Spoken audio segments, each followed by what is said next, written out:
Welcome to Cozy Nights, a nice quiet place where you can leave your troubles at the door and just relax. I'm your host, Noe, here with my friend Michael. So please sit back, get comfortable, and let's see if we can't make you laugh a little, maybe learn a little. Let's go ahead and get started. All right, everybody, let's start with some weird news.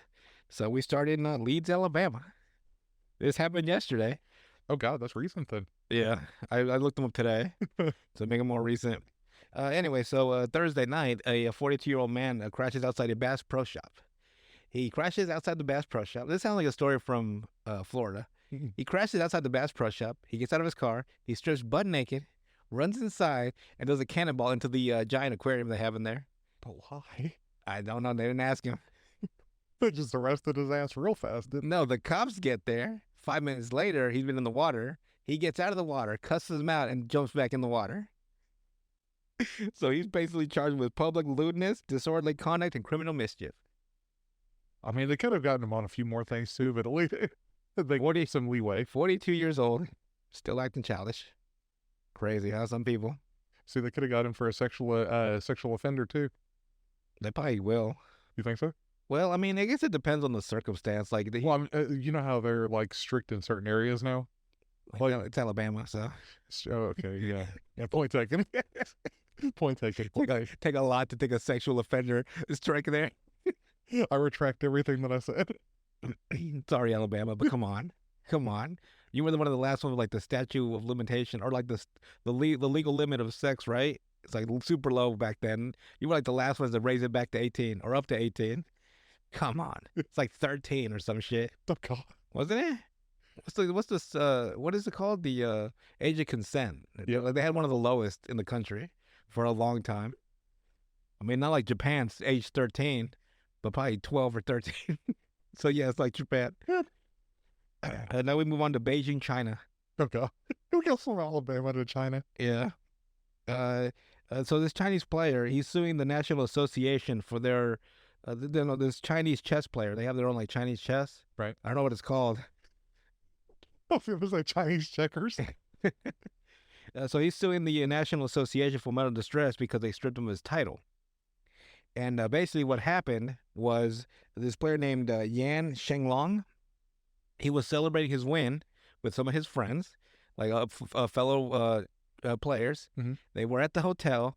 They were drinking wine. He got a little drunk, and he ate something that really caused him some bad stomach problems. So he went to the bathroom, but he didn't make it, and he took a dump in the bathtub. So I don't know how people found out about it. I guess the other players told on him or something. So he doesn't make it to the bathroom, and he dumps it out in the bathtub. And so basically, after an investigation, it was found that he is accused of damaging hotel property, That wasn't. violating public order and good behavior, and negative impact on the tournament. And so he's suing them because for mental distress because of losing his title, ruined his life. But negative behavior. It's China. I mean, they're very strict with their behavior out there. But then again, they have the social credit system too. Exactly. I'm so, Which is like Black Mirror, is it not? yeah. It's like a Black Mirror movie episode, if I remember correctly. And there's people that want to bring that shit here. Hell nah. Fuck. I'd have a negative 80, 100 on my The most negative number you can get. Like, how low can I go? Ludicrous. All right, so that is it for the news today. Two quick little stories that I found hilarious. There is one with a Dunkin' Donuts blowing up in someone's face, the toilet, but it's Oh. Oh, God. Should I? Let me tell that story. Anyway, last year, the story came out like a couple days ago, but it was like a record, the court records from last year. Right. This guy went to a Dunkin' Donuts in Florida, and of course it would be. he goes into the bathroom, and the toilet just blows up in his face. Out of nowhere? Yeah, just like toilet feces, urine, debris, just all over him. He comes out of the bathroom like, help me. And then, what do you do if you're a 16-year-old kid working at Dunkin' Donuts right behind the counter and some guy comes out the bathroom? Swamp monster? Yeah, what is this? Shit just all over you? What are these children supposed to do behind the counter? You come out covered in shit.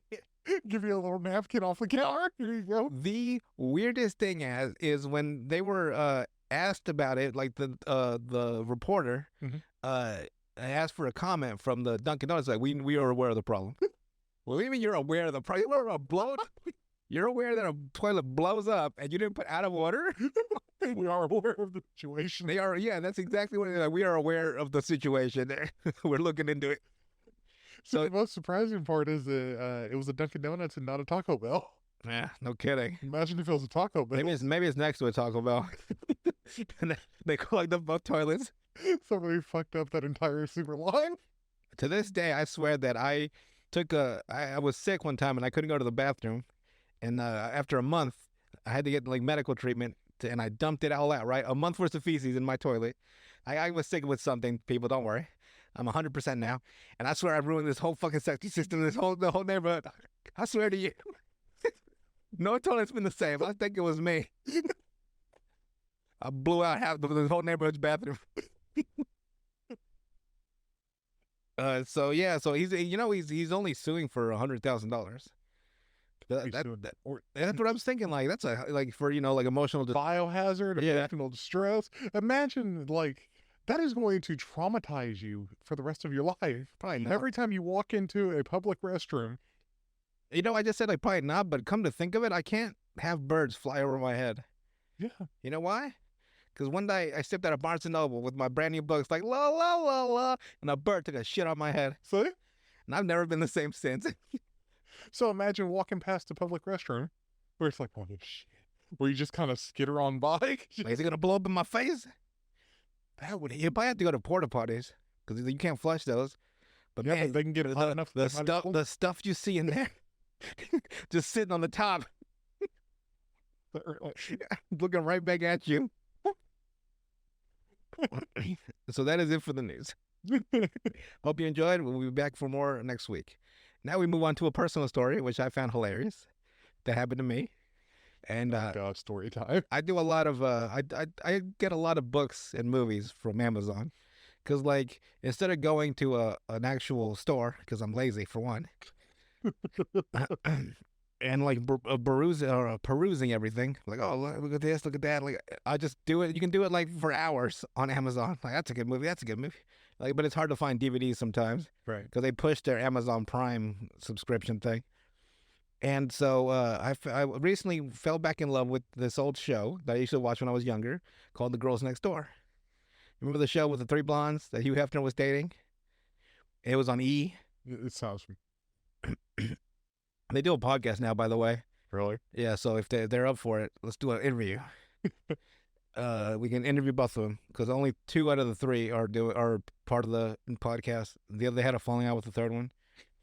And so I decided I was going through and I found the season 1 on this because of Tubi. That's why it was on Tubi, The Girls Next Door. And I was like, oh, I remember that show. And I was watching it and it was all censored, right? So I'm like, let me get all the uncensored DVDs. Of course. So I get the DVDs. I get season 1. It's fun. Plus, there's commentary, which is nice. So you get a little background information on what's going on. Right. And so I'm like, oh, cool. So let me get season 2. So I order season 2 from a Goodwill. I won't say which one. From a Goodwill? Yeah. Oh, God. All the Goodwill. There's like hundreds of Goodwills on there. Goodwill of North Carolina. I've gotten like 18 bucks from Goodwill of Seattle. Oh, I'm sure there's freaky stuff from Seattle. No, I only got the those case closed anime or manga. Ah. With the what's it called in Japan? It's called Detective Conan. Yeah. So I ordered it from will be what's the word, disclosed? Will be undisclosed location of Goodwill. A blacklisted location. Yeah. And I'm like, cool. It's like $6-7, right? Even with shipping and handling, like nothing. It costs nothing. I'm like, shit. It gets here, right? And I'm like, this box seems odd. And I open it up, and it was.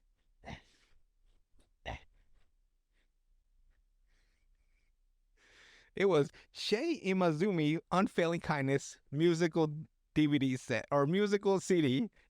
Well, what they fucking sent me. you motherfuckers. And you know, is it a Christian one, by chance? Let me see here on the back. A change for the better, the more the merrier, unfailing kindness, lonely, round and round, adversity, another day. So yeah, it sounds very Christian. Sounds very, yeah. Say, that sounds to me like God sent you a message. No, man, they did me dirty. They did me. And you know, I wasn't even mad. I was like, touche.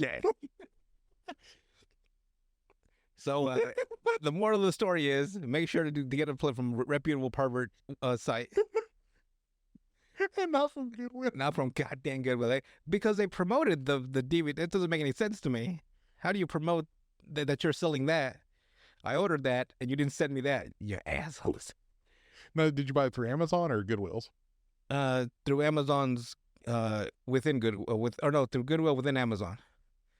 Then you should be able to. Now they beat me. They beat you. I conceded at that point. It's $6. They win.